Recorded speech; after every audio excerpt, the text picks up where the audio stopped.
हिंदी में यूपीएससी की तैयारी से संबंधित प्रोग्राम्स को देखने के लिए सब्सक्राइब करें study IQ IAS Hindi. Hello students, supreme court में अनुसूचित जाति और अनुसूचित जनजाति में क्रीमी लेयर की अवधारणा को लागू किया जाए या ना लागू किया जाए, इस मामले पर सुनवाई शुरू हो गई है। इस ऐतिहासिक सुनवाई ने पूरे देश में बहस का एक मुद्दा बना दिया है। 75 साल पुराने हमारे आरक्षण के सिस्टम में बदलाव को लाने के लिए जो याचिका डाली गई है, जो PIL डाली गई है, इससे करोड़ों लोगों का भविष्य बदल सकता है। आइए इस मामले को समझते हैं और यह भी देखते हैं कि यह मुद्दा इतना महत्वपूर्ण क्यों है, सुप्रीम कोर्ट ने इस पर क्या कहा है और सरकार का इस पर क्या रुख है। तो इन सारे मुद्दों पर चर्चा करते हैं। और इन मुद्दों पर चर्चा शुरू करने से पहले ये समझिए कि आज हम लोग क्या क्या कवर करेंगे। सबसे पहले इसकी पृष्ठभूमि को देखेंगे, फिर देखेंगे कि सुप्रीम कोर्ट में यह मामला कैसे पहुंचा, सुप्रीम कोर्ट ने इस पर क्या कार्यवाही की है, इसके समर्थन और विरोध करने वालों का क्या तर्क है, यूपीएससी और जनरल स्टडीज में इसमें क्या क्या आपके नजरिए से होना चाहिए, और इसके साथ साथ सेशन के अंत में हमेशा की तरह अभ्यास प्रश्न पर भी चर्चा करेंगे। तो शुरू करते हैं। और शुरू करने से पहले हमेशा की तरह मैं आपको अपना Telegram channel UPSC mentor Pankaj sir बता रहा हूं, इसको आप ज्वाइन कर लीजिए। यहां से आपको कंटेंट की PDF मिल जाएंगे और विभिन्न प्रकार के लिंक्स जो कि हमारे वीडियोस के होंगे वो भी यहीं से मिल जाया करेंगे। इन केस अगर आपको कोई असिस्टेंस चाहिए तो वो भी आप इसी टेलीग्राम चैनल पर ज्वाइन करके देख सकते हैं, पूछ सकते हैं। तो देखिए इसकी पृष्ठभूमि क्या है। देखिए सबसे पहले आरक्षण देने का उद्देश्य क्या था। 1950 में जब हमारा संविधान लागू हुआ तो अनुसूचित जनजाति और अनुसूचित जाति के लिए शिक्षा, नौकरियां और राजनीतिक प्रतिनिधित्व, इन सब में आरक्षण की विचारधाराएं शुरू हुई और उसे धीरे धीरे देना शुरू किया गया अलग अलग क्षेत्रों में अलग अलग प्रावधानों के द्वारा। लेकिन क्रीमी लेयर का जो कॉन्सेप्ट आता है वो कैसे आया और कब आया। वास्तव में क्रीमी लेयर की अवधारणा मुख्यतः OBC वर्ग के लिए है, ठीक है। यह अन्य पिछड़ा वर्ग के लिए अपनाई गई थी। सुप्रीम कोर्ट ने इंदिरा साहनी बनाम भारत संघवाद 1992 में इस अवधारणा को मान्यता दी और इसमें यह माना गया कि OBC समुदाय से वे व्यक्ति जो आर्थिक तौर पर संपन्न हो गए हैं, यानी कि जो सामाजिक, आर्थिक और शैक्षणिक रूप से बेहतर प्रदर्शन कर रहे हैं, उनको आरक्षण से बाहर रखा जाए। इसके लिए, इसके क्राइटेरिया को सेट करने के लिए 1993 में जस्टिस रामनंदन की अध्यक्षता में एक समिति भी बनाई गई थी। तो न्यायमूर्ति रामनंदन समिति बनाई गई और इस समिति ने इसके लिए क्राइटेरिया डिसाइड किए थे कि किस प्रकार से किस वर्ग के लोगों को, किस आय समूह के लोगों को OBC की क्रीमी लेयर में रखा जाए और उन्हें आरक्षण का लाभ न दिया जाए।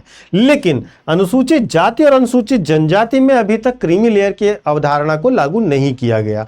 इसके पीछे तर्क यह दिया जाता रहा कि ये समूह अभी भी गंभीर सामाजिक भेदभाव को झेलते हैं, गंभीर सामाजिक भेदभाव को झेलते हैं और इसके साथ साथ, इस गंभीर सामाजिक भेदभाव के साथ साथ इन लोगों को इनकी आय या संपत्ति के हिसाब से भेदभाव का जो भेदभाव इनके साथ किया जाता है वो इनके साथ सिर्फ आय के आधार पर नहीं किया जाता है। शुरू में सुप्रीम कोर्ट ने स्पष्ट कर दिया था कि यह अवधारणा SC ST पर लागू नहीं होगी। अदालत ने कहा था कि जो SC ST है उनको सामाजिक अक्षमता के जैसी परेशानियों का सामना करना पड़ता है और इस वजह से इन्हें अलग माना जाना चाहिए। OBC की तरह ही इन्हें क्रीमी लेयर और नॉन क्रीमी लेयर में नहीं बांटा जाना चाहिए। अप्रोच में सुप्रीम कोर्ट के परिवर्तन कब होता है? सुप्रीम कोर्ट के अप्रोच में परिवर्तन होता है अगस्त 2024 में। अगस्त 2024 में अपने एक निर्णय में, जो कि state of Punjab versus Devendra Singh का मामला है 2024 का, इसमें सुप्रीम कोर्ट ने क्रीमी लेयर को SC ST में लागू करने की युक्ति को स्वीकार किया और साथ ही SC ST समुदायों में सब कैटेगराइजेशन की अनुमति भी दी, यानी कि उप विभाजन की अनुमति भी प्रदान की। और उन्होंने कहा कि यह सब कैटेगराइजेशन किया जा सकता है अगर ऐसा हमारे पास वैल्यूएबल और क्लियर डेटा हो कि हमें यह पता चले कि कुछ उप समूह वंचित रह गए हैं। तो इसी फैसले को अभी हाल ही फिलहाल में जो चीफ जस्टिस ऑफ इंडिया हैं, जस्टिस भूषण, उन्होंने भूषण गवई जी, उन्होंने कहा कि यह सोशल जस्टिस के फ्रेमवर्क को परिष्कृत करने वाला एक माइलस्टोन डिसीजन था। ये बहुत इंपॉर्टेंट है क्योंकि सीजेआई जस्टिस भूषण गवई की अध्यक्षता में ही इस मामले की दोबारा सुनवाई हो रही है। मामला दोबारा सुप्रीम कोर्ट पहुंचता है और सुप्रीम कोर्ट में इस समय क्या हुआ, सुप्रीम कोर्ट में इस समय याचिकाकर्ता रमाशंकर प्रजापति और यमुना प्रसाद का मामला है और इसमें सुप्रीम कोर्ट में एक पीआईएल दर्ज की गई और इसमें कहा गया कि 75 साल के आरक्षण के फायदे SC/ST समुदाय के अंदर अपेक्षाकृत संपन्न और पढ़े लिखे परिवारों में रहे। इससे गरीब और हाशिए पर खड़े परिवार पीछे रह गए और आय आधारित प्राथमिकता को असली जरूरतमंद तक लाभ नहीं मिला है। तो याचिकाकर्ता ने मांग की है कि SC/ST आरक्षण में OBC की तरह ही क्रीमी लेयर की आय सीमा भी लागू की जाए। इसके बाद सुप्रीम कोर्ट ने कार्यवाही करते हुए कहा कि अगस्त 2025 की शुरुआत में इसकी पहली सुनवाई शुरू हुई है और मुख्य बेंच ने केंद्र सरकार को नोटिस जारी कर दिया गया है। सुप्रीम कोर्ट का यह पूछना है कि क्या संविधान के भीतर जाति आधारित सुधार या जाति के भीतर सबसे पिछड़ों को लाभ पहुंचाना संविधान के अनुसार सही है या नहीं सही है।